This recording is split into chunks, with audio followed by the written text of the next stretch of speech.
ब्राह्मणगावात ड्रोनचा सुळसुळाट, ग्रामस्थांमध्ये भीतीचे वातावरण। गेल्या काही दिवसांपासून ब्राह्मणगाव आणि परिसरात रात्रीच्या वेळी अज्ञात ड्रोन घोंगावत असल्याचे चित्र पाहायला मिळत आहे। या ड्रोनच्या वाढत्या वावरामुळे ग्रामस्थांमध्ये चिंतेचे आणि भीतीचे वातावरण पसरले असून हे ड्रोन नक्की कुणाचे आहेत आणि कशासाठी उडवले जात आहेत असा प्रश्न उपस्थित होत आहे। रात्रीच्या वेळी हालचाली वाढल्या। मिळालेल्या माहितीनुसार रात्री उशिरा अंधारात घरांच्या वरून आणि शेत शिवारात हे ड्रोन फिरताना दिसत आहे।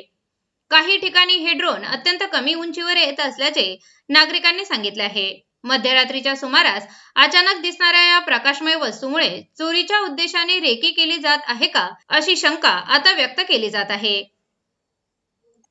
प्रशासनाचे लक्ष वेधण्याचा प्रयत्न। परिसरात कोणत्याही प्रकारच्या अधिकृत सर्वेक्षणाची पूर्वसूचना नसताना ड्रोनचा असा वावर होणे धोकादायक ठरू शकते।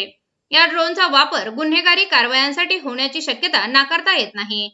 त्यामुळे स्थानिक पोलिसांनी या प्रकरणाची गांभीर्याने दखल घेऊन रात्रीची गस्त वाढवावी आणि या ड्रोनचा शोध घ्यावा अशी मागणी ब्राह्मणगावच्या ग्रामस्थांनी केली आहे। नागरिकांनी सतर्क राहण्याचे आवाहन। ड्रोन दिसल्यास घाबरून न जाता तातडीने स्थानिक पोलीस पाटील किंवा पोलीस ठाण्याशी संपर्क साधावा। तसेच संशयास्पद व्यक्ती आढळल्यास त्याची माहिती प्रशासनाला द्यावी असे आवाहनही सुज्ञ नागरिकांकडून करण्यात येत आहे। संघर्ष न्यूज साठी प्रतिनिधी सोमनाथ डफाळ, कोपरगाव।